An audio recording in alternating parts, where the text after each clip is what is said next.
Police भरती प्रक्रियेत आता नवा घोळ समोर आलाय। 2022च्या भरतीसाठी वयोमर्यादा 2024ची आहे। वयोमर्यादा शिथिल करण्याची उमेदवारांची मागणी आहे। पोलीस भरतीचे उमेदवार मुख्यमंत्र्यांच्या भेटीला दाखल झालेत। 2024च्या वयोमर्यादेमुळे शेकडो तरुण हे भरतीतून बाहेर पडलेत।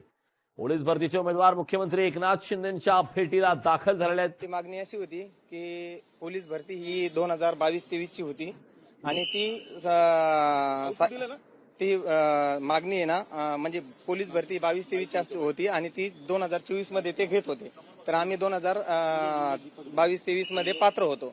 तर त्यांनी ते सरकारचे थोडे हे असल्यामुळं, मराठा आरक्षणाचा ते मुद्दा असल्यामुळं त्यांनी ही भरती 2024 मध्ये घेतली असं, आणि आम्ही त्या 2022-23 ला पात्र होतो असं।